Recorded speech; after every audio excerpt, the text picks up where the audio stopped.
Ya Tuhan, benar pertolongan-Mu begitu ajaib. Dan kami bersyukur kami punya Allah seperti Engkau. Kami bersyukur kami boleh memuji, menyembah Tuhan. Dan saat ini kondisi hati kami tenang untuk mau mendengar firman Tuhan. Berkati setiap kami ya Tuhan. Untuk sungguh-sungguh kami boleh menyerap kebenaran firman-Mu. Dan kami boleh menjadi pelaku firman yang setia. Berkati setiap kami di rumah kami masing-masing. Dan juga hamba-Mu yang berbicara. Semua untuk kemuliaan Tuhan. Tuhan juga berkati benda mati, internet, wifi, semua ya Tuhan, kiranya Tuhan pakai sehingga pemberitaan firman Tuhan boleh lancar, sehingga setiap kami boleh dikuatkan dan memuliakan Tuhan. Terima kasih kami berdoa dalam nama Tuhan Yesus. Amin. Silakan duduk. Shalom saudara-saudara terkasih. Saya berharap dalam keadaan yang baik, saudara-saudara dalam keadaan yang sehat. Ya, kita sama-sama belajar kebenaran firman Tuhan. Kita membuka Hakim-Hakim pasal yang ke-6 ayat 1 sampai ayat yang ke-10. Hakim-Hakim pasal yang ke-6 ayat 1 sampai ayat yang ke-10. Saya akan bacakan buat setiap kita. Hakim-Hakim 6 ayat 1 sampai 10. Tetapi orang Israel melakukan apa yang jahat di mata Tuhan. Sebab itu Tuhan menyerahkan mereka ke dalam tangan orang Midian 7 tahun lamanya. Dan selama itu orang Midian berkuasa atas orang Israel. Karena takutnya kepada orang Midian itu, maka orang Israel membuat tempat-tempat perlindungan di pegunungan, yakni gua-gua dan kubu-kubu. Setiap kali orang Israel selesai menabur, datanglah orang Midian, orang Amalek, dan orang-orang dari sebelah timur lalu maju mendatangi mereka. Berkemahlah orang-orang itu di daerah mereka dan memusnahkan hasil tanah itu sampai ke dekat Gaza dan tidak meninggalkan bahan makanan apapun di Israel, juga domba atau lembu atau keledai pun tidak. Sebab orang-orang itu datang maju dengan ternaknya dan kemahnya, dan datangnya itu berbanyak-banyak seperti belalang.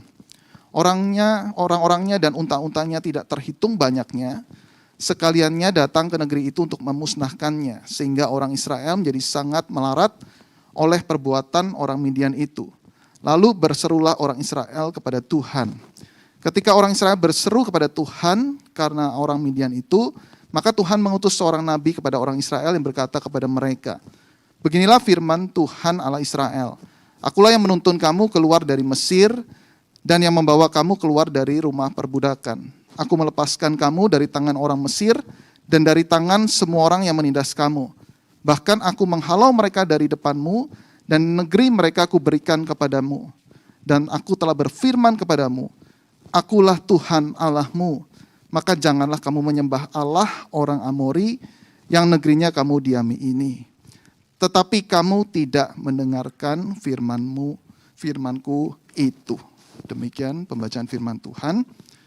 Berbahagialah setiap kita yang mendengar dan juga melakukannya. Saudara, biarlah Alkitab kita tetap terbuka di Hakim-Hakim pasal 6 dan pasal yang ke-7. Saya akan membahas ada banyak ayat berikutnya.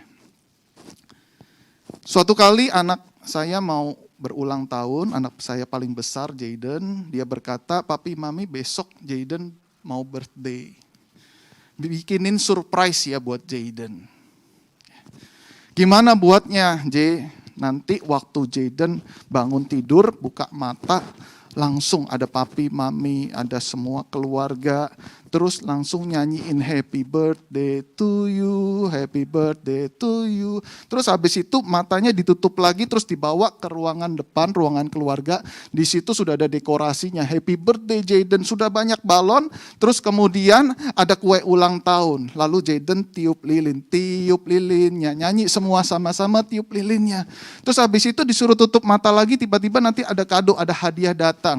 Lalu dibuka surprise mainan buat Jayden, begitu ya. Lah kalau surprise udah diatur begitu, mana surprise-nya, Jay? Enggak, papi. Pokoknya nanti Jayden lupain deh, pasti tetap surprise.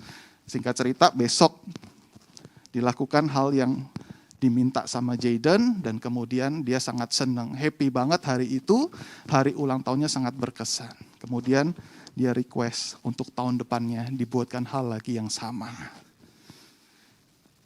Saudara, pada umumnya kita senang dengan yang namanya surprise. dalam pekerjaan tiba-tiba bisa mendapat promosi naik jabatan. Surprise! Lagi di mall tiba-tiba lihat tulisan diskon 80%. Surprise! Lagi belanja online tiba-tiba dapat cashback cukup besar plus gratis ongkos kirim. Surprise! Tiba-tiba di hari Valentine kemarin, tiba-tiba ada yang kasih kado tanda menyatakan cinta. Surprise! Wah, kita senang dan pada umumnya kita menanti-nantikan surprise tersebut. Tetapi jangan lupa saudara, tidak semua surprise itu bersifat positif. Ada surprise yang bersifat negatif. Tiba-tiba kita dapat kabar bahwa salah satu anggota keluarga kecelakaan. Tiba-tiba terdengar kabar bahwa salah satu ada penyakit yang didiagnosa oleh dokter. Waduh, sangat menegangkan dan kita menghindari surprise yang sifatnya negatif. Kalau bisa kita tidak mengalami hal itu, bahkan disebutkannya pun jangan Pak, jangan disebutkan nanti malah kejadian benar. Padahal tidak ada hubungannya, disebutkan dengan kejadian betulan. Nah itu surprise yang sifatnya negatif. Tetapi saudara, ada jenis surprise yang sifatnya positif lalu dimaknai secara negatif. Ini surprise jenis yang ketiga. Surprise-nya positif tetapi dimaknai secara negatif. Nah inilah yang akan kita pelajari bersama-sama. Kita akan membahas seorang tokoh yang bernama Gideon. Ketika Gideon sedang bekerja mengirik gandum, tiba-tiba didatangi oleh malaikat. Surprise! Nah tetapi saudara, kita melihat juga reaksi Gideon seperti apa. Ayat 12, bagaimana surprise yang dialami Gideon tersebut. Malaikat Tuhan menampakkan diri kepadanya dan berfirman kepadanya demikian. Tuhan menyertai engkau, ya pahlawan yang gagah berani. Ayat 16, berfirmanlah Tuhan kepadanya. Tetapi akulah yang menyertai engkau. Sebab itu engkau akan memukul kalah orang Midian itu sampai habis. Wah luar biasa, ini beritanya sangat positif. Tiba-tiba Gideon didatangi oleh malaikat Tuhan. Lalu dikasih berita yang sangat positif. Engkau pahlawan yang gagah berani. Saudara, kalau kita dikasih pesan sama Tuhan seperti itu, kita langsung terkagum, bukan? Kita berdecak kagum. Luar biasa saya bisa diberikan kalimat seperti ini. Nah, bukan hanya itu, tetapi Tuhan berkata bahwa aku yang menyertai engkau dan kamu akan memukul kalah orang Midian itu. Luar biasa, dia jadi pahlawan. Belum pernah dengar ada berita yang sepositif ini. Nah, tetapi kita melihat di sini justru Gideon meresponi dan memaknainya secara negatif. Ayat 13, saudara. Jawab Gideon kepadanya, Tuanku, jika Tuhan menyertai kami, mengapa semuanya ini menimpa kami? Di manakah segala perbuatan-perbuatannya yang ajaib yang diceritakan oleh nenek moyang kami kepada kami? Ketika mereka berkata, bukankah Tuhan telah menuntun kita keluar dari Mesir? Tetapi Tuhan sekarang membuang kami dan menyerahkan kami ke dalam cengkeraman orang Midian. Ya, jadi kita lihat di sini bahwa ternyata Gideon memaknai dengan sangat negatif. Pertanyaan, kenapa bisa terjadi seperti ini? Nah saudara-saudara, pada saat itu Gideon dan bangsa Israel sedang sangat ketakutan terhadap bangsa Midian. Tadi yang kita baca, selama 7 tahun hidup mereka dijajah, mereka membuat gua-gua perlindungan untuk mereka bersembunyi. Seberapa menakutkan bangsa Midian itu. Menjelang hasil panen tiba-tiba orang Midian itu berkemah dekat pemukiman Israel. Lalu mereka datang dengan pasukan yang jumlahnya sangat banyak. Mereka datang untuk mengambil jarahan-jarahan itu, lalu kemudian mereka memusnahkan hasil panen itu. Mereka tidak menumpas orang-orangnya, tidak memusnahkan orang-orangnya, saudara, tetapi mengambil hartanya. Mereka sangat tamak akan harta. Tidak membunuh bangsa Israel, tetapi bangsa Israel dibuat sampai sangat miskin, sampai melarat. Saudara, ini sangat menakutkan, ini sangat kejam sekali. Nah, Gideon yang sedang ketakutan itu dijanjikan oleh Tuhan bahwa suatu hari kelak ia akan membawa bangsa Israel untuk mengalahkan bangsa Midian. Artinya apa? Artinya secara manusia ini tidak mungkin terjadi. Tetapi kita percaya tidak ada yang mustahil bagi Allah. Allah pasti mengenapi janjinya. Allah tidak pernah salah memilih pemimpin. Nah, kita akan sekarang melihat bagaimana Allah bekerja setahap demi setahap memberikan keberanian kepada Gideon sampai nanti mengalahkan bangsa Midian yang menakutkan itu. Nah, saudara-saudara, saya membawa beberapa barang. Saya perkenalkan kepada saudara, ada monster-monster rasa takut yang dialami oleh Gideon. Ini monster-monsternya sangat mengerikan, saudara ya. Ada monster-monsternya yang sangat menakutkan, dan ini harus dikalahkan satu persatu oleh Gideon sampai nanti bisa mengalahkan bangsa Midian. Ternyata ada banyak monster di dalam kehidupan Gideon dan juga kehidupan kita. Nah, sekarang kita melihat yang pertama terlebih dulu. Monster yang pertama adalah rasa takut dari diri sendiri. Kata seseorang, musuh terbesar yaitu diri kita sendiri. Gideon adalah seorang penakut. Makanya di awal dia harus berperang melawan dirinya sendiri. Kita lihat ayat yang ke-15, saudara. Tetapi jawabnya kepadanya, Tuhanku, dengan apakah akan kuselamatkan orang Israel? Ketahuilah, kaumku adalah yang paling kecil di antara suku Manasye. Dan aku pun seorang yang paling muda di antara kaum keluargaku. Saudara, Manasye itu setengah suku Yusuf. Setengahnya lagi Efraim. Kita ingat Kejadian 48, kisah di mana Yakub memberkati dua anak Yusuf dengan posisi menyilang. Jadi di sini Manasye, di sini Efraim. Tetapi justru Yakub memberkati dengan posisi menyilang, artinya tangan kanannya buat siapa? Buat Efraim. Ditegur sama Yusuf, jangan-jangan papanya salah nih, lupa. Begitu ditegur, balik lagi tangannya seperti ini. Benar, ini yang aku pengen berkati.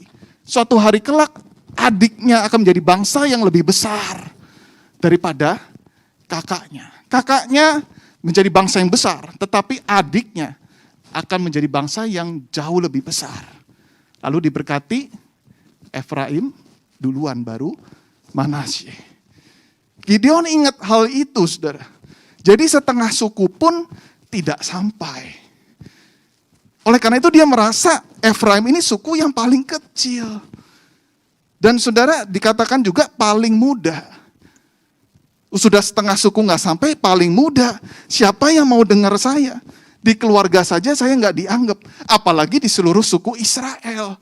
Bagaimana mungkin saya menjadi seorang pemimpin? Bagaimana mungkin saya menjadi seorang pahlawan yang gagah berani? Berikan tandanya. Tandanya satu pun saya tidak ketemu. Satu pun saya nggak ada untuk saya bisa dikatakan layak untuk menjadi seorang pemimpin. Nah, oleh karena itu wajar. Di sini Gideon meminta tanda. Dan wajar juga Allah memberikan tanda. Allah memberikan tanda artinya Allah sedang berbelas kasih kepada Gideon. Kamu minta tanda apa aku kasih?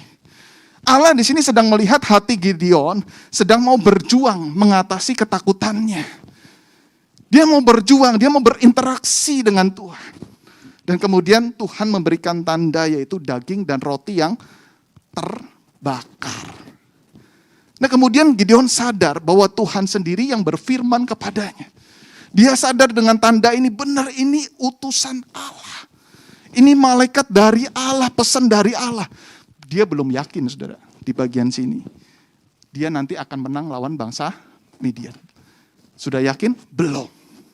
Tetapi dia sudah yakin bahwa malaikat tadi utusan Allah. Dia sudah yakin bahwa dia punya backingan. Gideon saat ini punya backingan. Allah beserta dengan dia. Mulai naik level keberaniannya. Yang tadinya begitu takut, lalu kemudian monster yang pertama ini dikalahkan oleh Gideon. Akhirnya Gideon mulai melangkahkan kakinya. Mulai berani. Tetapi masih jauh perjalanan ke sana. Tetapi kita lihat di sini satu persatu bagaimana Tuhan beserta dengan Gideon membereskan rasa takut Gideon. Setelah monster yang pertama dikalahkan, saudara, kita tiba di monster yang kedua. Monster yang kedua adalah rasa takut yang ditimbulkan oleh keluarganya. Nah, ternyata ayah Gideon menyembah Baal. Saudara pasti tidak setuju Gideon menjadi pemimpin Israel. Namanya ayahnya sudah berpaling ke dewa Baal. Inilah sumber ketakutan Gideon. Dia merasa paling kecil. Dia mungkin merasa paling gak bisa apa di dalam keluarga. Mana mungkin ayahku dan keluargaku mengizinkan aku menjadi seorang pemimpin bawa bangsa Israel. Bagaimana mungkin itu bisa terjadi? Lalu Allah memerintahkan Gideon untuk apa? Merubuhkan Baal milik ayahnya. Allah memerintahkan untuk Gideon, hancurkan, robohkan Baal milik ayahmu itu. Lalu ganti dengan mezbah untuk Tuhan. Nah, saudara, lantas apa yang dilakukan oleh Gideon? Kita lihat ayat yang ke-27. Kemudian Gideon membawa 10 orang hambanya dan diperbuatnyalah seperti yang difirmankan Tuhan kepadanya. Tetapi karena ia takut kepada kaum keluarganya dan kepada orang-orang kota itu untuk melakukan hal itu pada waktu siang, maka dilakukannya lah pada waktu malam. Nah, saudara, benar di sini tulis karena takut pada kaum keluarganya. Gideon pelan-pelan dia pada waktu malam dia mengeksekusi untuk merobohkan dewa Baalnya. Sehingga ketika pagi-pagi bangun, penduduk kota itu melihat patung Baalnya sudah roboh. Wah, kaget mereka, saudara. Marahlah mereka, siapa yang melakukan ini? Nah, dicari, diselidiki, ketemu Gideon bin Yoas pelakunya. Mereka berkata kepada Yoas, ayah daripada Gideon, bawa anakmu keluar, ia harus mati. Nah, saudara, ini benar-benar masa yang sangat menegangkan. Di mana ayahnya juga harus memilih, setuju dengan dewa Baal yang dikagumi oleh penduduk kota pada saat itu, atau memilih anaknya. Tiba-tiba Allah bekerja, dan diam-diam Allah bekerja mengubah hati Yoas. Kita lihat ayat yang ke-31. Tetapi jawab Yoas kepada semua orang yang mengerumuninya itu, kamu berjuang membela Baal atau kamu mau menolong dia? Siapa yang berjuang membela Baal akan dihukum mati sebelum pagi. Jika Baal itu Allah, biarlah ia berjuang membela dirinya sendiri setelah mezbahnya dirobohkan orang. Wah, luar biasa. Rupanya ayah daripada Gideon ini orang yang cukup penting, cukup disegani di sana. Dia bisa punya kuasa ngomong seperti itu. Tetapi itu semua karena karya Tuhan mengubah hatinya diam-diam. Sehingga dia berbalik kepada Allah Yahweh. Siapa yang mau bela Baal, silakan. Kau yang justru akan dihukum mati. Biar Baal membela dirinya sendiri. Walau sangat luar biasa, saudara, di mana ketika Tuhan bekerja. Ketika Gideon sungguh-sungguh menyerahkan ketakutannya kepada Tuhan. Tidak ada yang mustahil bagi Tuhan. Nah, setelah itu Tuhan memberikan suatu perlengkapan yang sangat hebat kepada Gideon, yaitu karisma seorang pemimpin. Ini sangat dibutuhkan untuk memimpin dalam skala yang besar. Maka Tuhan memberikan karisma, lalu di-backing sama ayahnya juga yang sekarang juga pro Gideon. Ayat 34-35 saya akan bacakan. Pada waktu itu Tuhan menguasai Gideon. Ditiupnyalah sangkakala dan orang-orang Abiezer dikerahkan untuk mengikuti dia. Juga dikirimnya pesan kepada seluruh suku Manasye dan orang-orang itu pun dikerahkan juga untuk mengikuti dia. Dikirimnya pula pesan kepada suku Asyer, Sebulon dan Naftali, dan orang-orang ini pun maju untuk menggabungkan diri dengan mereka. Saudara, akhirnya Gideon mulai banyak pengikut. Suku-suku yang lain mau dengar kepada Gideon. Gideon menjadi seorang pemimpin yang berkarisma besar. Hanya tinggal meniupkan sangkakala, semua datang, semua dengar, siap maju untuk berperang, saudara. Sangat luar biasa cara Tuhan bekerja. Bagi seorang yang penakut, boleh Tuhan ubahkan menjadi seorang yang berani. Apa yang kita bisa pelajari di sini, saudara? Kita belajar Gideon mau berusaha mengatasi rasa takutnya. Dia tidak berdiam diri. Dan Tuhan melihat kesungguhan hati dari seorang penakut itu. Lalu Tuhan bekerja juga. Diam-diam Tuhan juga mengubahkan orang-orang di sekitarnya. Diam-diam Tuhan memberikan karisma. Dan kemudian makin besar karisma itu. Dan Gideon makin banyak pengikutnya. Jadi bukan sekedar ketika kita takut, Tuhan tolong angkat rasa takut saya Tuhan. Tuhan tolong pertolonganmu begitu ajaib. Tetapi kita diam aja saudara. Tidak seperti itu cara Tuhan. Tuhan menginginkan kita membereskan ketakutan kita satu persatu. Atau mungkin kita kepengen beres. Tetapi melihat bangsa Midian yang begitu besar. Akhirnya kita tenggelam di monster yang pertama. Cara Tuhan adalah kita membereskan satu persatu. Sampai nanti perlawanan yang paling besar itu kita bisa taklukkan. Nah seringkali orang Kristen berhenti di bagian yang pertama.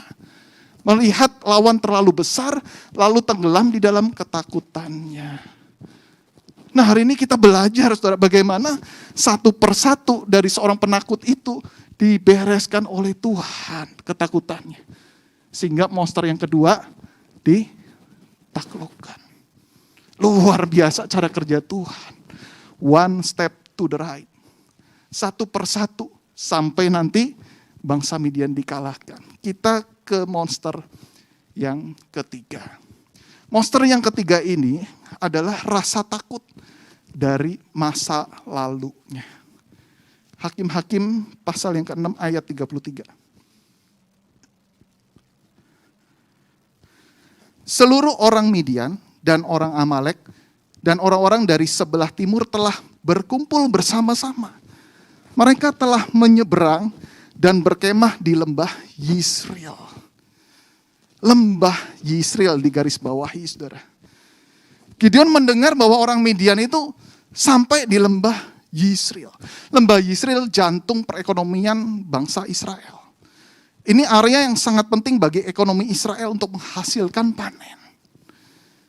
Nah, selama 7 tahun ini lembah Yisrael ini orang Midian menyerang bangsa Israel berulang-ulang. Jadi kebayang-bayang lagi menyeramkannya saudara. Begitu Gideon sudah berani, dia kembali takut. Kenapa? Karena ada bayang-bayang masa lalu. Dia teringat di lembah Yisrael inilah. Bangsa Midian datang mengepung mereka. Betul-betul datangnya kayak belalang. Banyak sekali dalam jumlah yang besar. Datang tidak memusnahkan bangsa Israel, tetapi menjarah hasil panen mereka. Dihabisi mereka, mungkin di dalam bayangannya kembali. Waktu mamanya teriak-teriak di rumahnya, tolong, papanya diikat.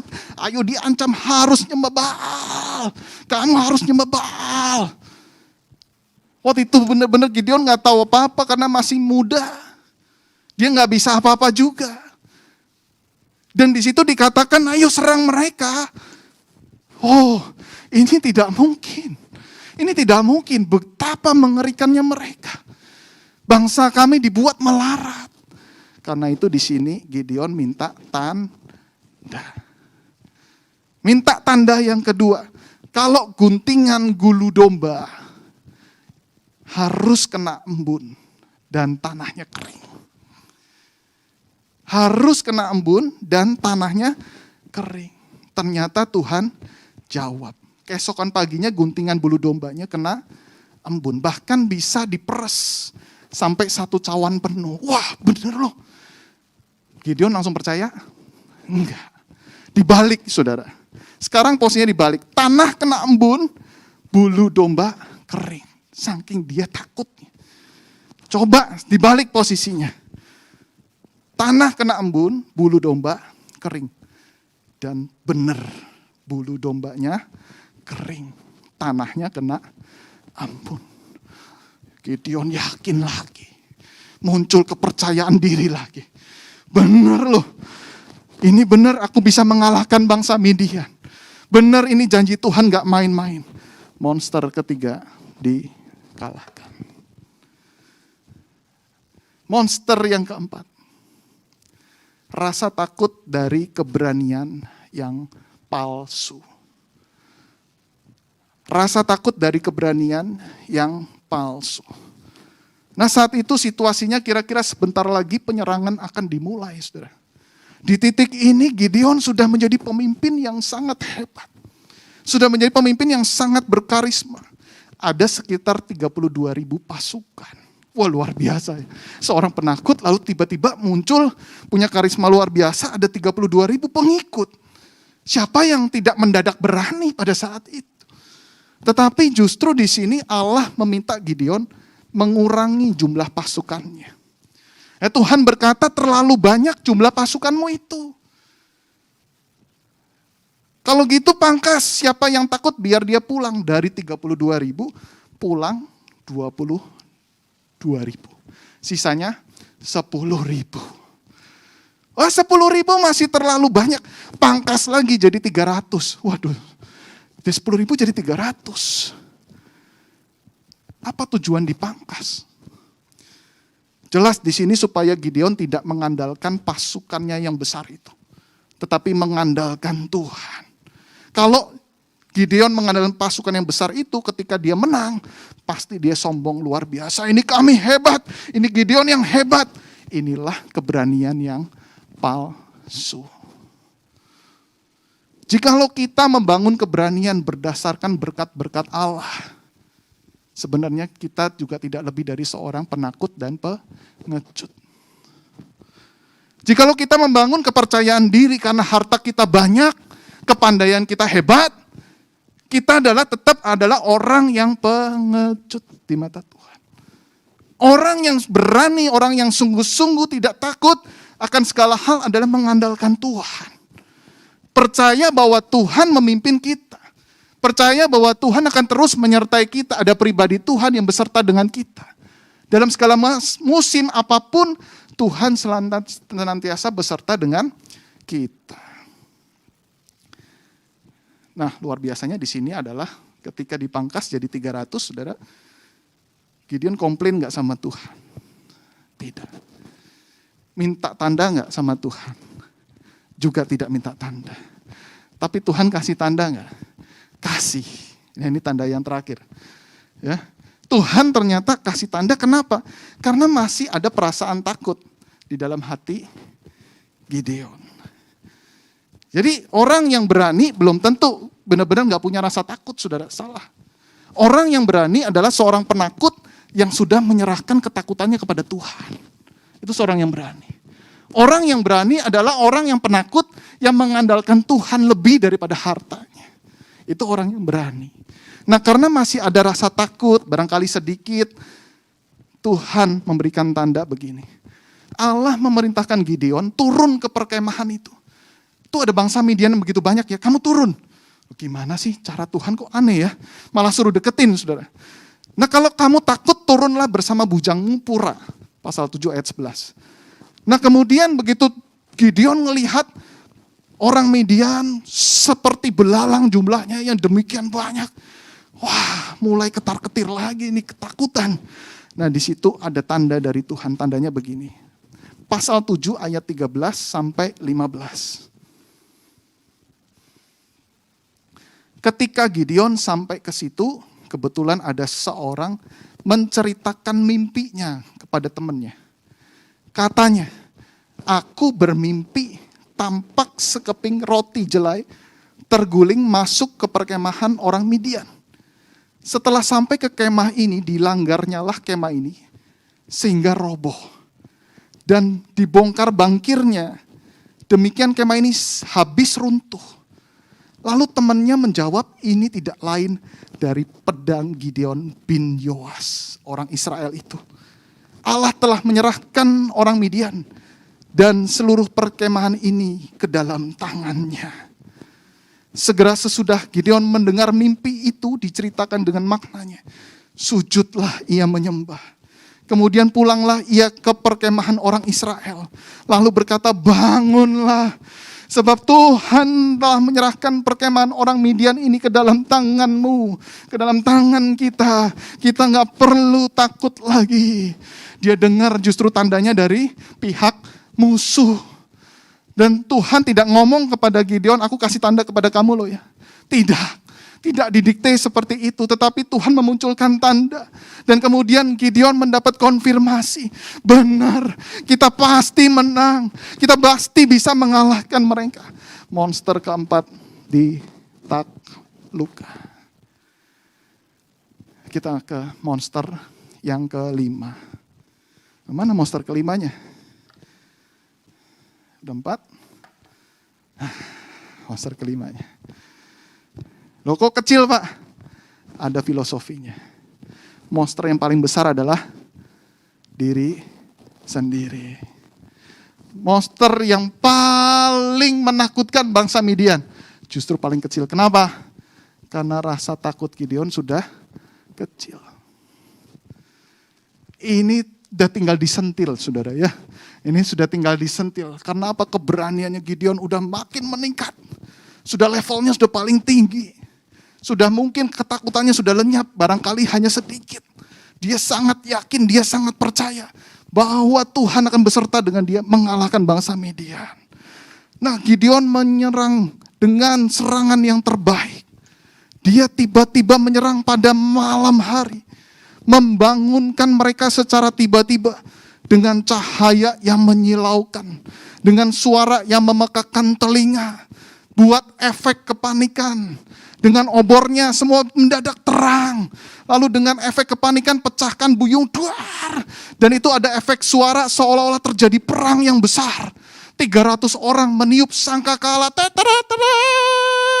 lalu mereka pecahkan buyung, mereka teriak untuk Tuhan, untuk Gideon, seolah-olah mereka menang perang. Oh, mereka sangat ketakutan, musuh menjadi kacau balau. Mereka berteriak-teriak, mereka melarikan diri. Oh, mereka saling tusuk sama satu dengan yang lain karena kebingungan. Ini lawan atau kawan pada malam hari, saudara. Wah, akhirnya apa? Akhirnya mereka melarikan diri. Gideon mengerahkan orang-orang Israel dari suku lain untuk mengejar mereka. Kemudian 2 raja mereka ditangkap dan berhasil dibunuh. Midian dikalahkan. Gideon dan Israel yang menang. Hidup Gideon, hidup Tuhan. Luar biasa, saudara. Bagaimana Gideon akhirnya kemudian memenangkan peperangan itu. Wah, begitu saya baca ini luar biasa. Ini taktik yang sangat hebat sekali yang dikeluarkan atau yang dipikirkan oleh Gideon. Nah, dalam kemenangan ini ada sebuah fakta yang menarik. Apa itu? Tuhan tidak lagi mendikte Gideon bagaimana harus berperang dengan 300 pasukan. Perhatikan kalau saudara baca dengan teliti. Tidak ada diminta Tuhan kamu harus gini, harus gitu. Sebelumnya Gideon harus begini, harus begitu. Betul kan? Tetapi itu tidak ada. Artinya apa? Artinya Gideon sendiri yang memimpin dengan kepandaian, dengan kreativitasnya, dengan hikmatnya. Dia pikirkan cara yang terbaik 300 lawan 135.000 bangsa Midian. Bagaimana caranya supaya bisa menang? Dengan 300 yang jumlah sedikit ini. Mungkin dia analisa Midian itu kalau datang keroyokan kayak belalang, bikin shock terapi. Berarti kita mesti bikin shock terapi yang lebih besar daripada bangsa Midian. Dia bisa berpikir, padahal dulu belum ada ilmu psikologi massa. Ini namanya psikologi massa yang wah tiba-tiba membuat kaget, efek panik. Seolah-olah seperti mereka udah menang, kita kalah.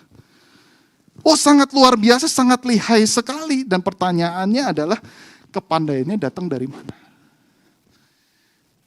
Kita langsung menjawab, ya pasti dari Tuhan Pak. Betul, cara Tuhan bagaimana? Apakah diganti roh ketakutannya, diambil sama Tuhan, lalu dikasih roh kepandaian kepada Gideon? Bukan. Mari kita lihat pasal 6 ayat 11. Ayat yang terakhir ini, saudara. Kita balik ke awal. Kita ingat waktu Gideon di awal didatangi malaikat. Kemudian datanglah malaikat Tuhan dan duduk di bawah pohon terbantin di Ofra, kepunyaan Yoas, orang Abiezer itu. Sedang Gideon anaknya mengirik gandum dalam tempat pemerasan anggur, agar tersembunyi bagi orang Midian. Dia bisa bekerja dalam situasi seperti itu Dan mengirik gandum itu harusnya di tempat terbuka. Pemerasan anggur di tempat tertutup, tempat tersembunyi. Artinya dia bisa tetap bekerja dalam kondisi yang panik, bersembunyi dari musuh. Artinya ini orang cerdas dari awal. Ini orang pintar dari awal. Kalau kita ingat lagi kisahnya, di mana dia suruh menghancurkan berhala ayahnya, karena saking takutnya, kalau boleh ditambahkan, saking cerdasnya, dia pergi malam-malam, supaya tidak ketahuan. Dan dia bisa hancurkan berhala itu dalam satu malam, tanpa ketahuan satu orang pun. Besok pagi baru mereka kaget. Mana berhala kami? Kalau bukan orang cerdas, orang pandai, mana mungkin bisa melakukan hal seperti itu. Jadi saya simpulkan sebenarnya Gideon adalah orang yang pandai, orang yang cerdas dari dulunya. Tetapi masalahnya, kecerdasannya, potensinya, kepandaiannya sedang tenggelam di dalam rasa takutnya. Dan itu yang akhirnya apa? Akhirnya potensi daripada Gideon itu tidak keluar, saudara. Dan dia nyaman dalam rasa takutnya, dalam gua perlindungannya itu. Sampai satu persatu Tuhan buka, Tuhan atasi itu. Sampai betul-betul dia bisa mengatasi hal itu, baru keluar potensinya. Dipakai Tuhan dengan luar biasa. Nah itulah pesan firman Tuhan juga kepada saudara dan saya. Ketika engkau bisa membereskan rasa takutmu di hadapan Tuhan, percayalah bahwa Tuhan akan pakai engkau lebih dahsyat lagi. Jangan kau menenggelamkan dirimu dengan ketakutan-ketakutan, dan itu adalah zona nyaman kita sebenarnya. Tetapi pakai alasan rohani kita menyembunyikannya. Ayo buka itu. Setahap demi setahap, one step to the right. Tidak langsung kita menuju seorang pemberani yang luar biasa. Tetapi perlahan, setahap demi setahap, kita bereskan ketakutan itu di hadapan Tuhan. Mungkin ada banyak rasa takut terhadap pandemi. Mungkin ada banyak rasa takut kalau nanti kita dikritik. Mungkin banyak rasa takut ketika kita kehilangan harta. Semua, saudara, banyak rasa takut yang menggerogoti hati kita.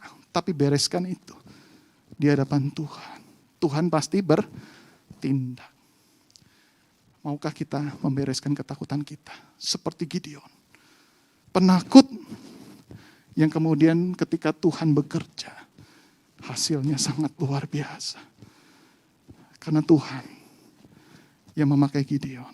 Di balik semua ini, Tuhanlah yang bekerja dengan luar biasa. Mari kita berdoa.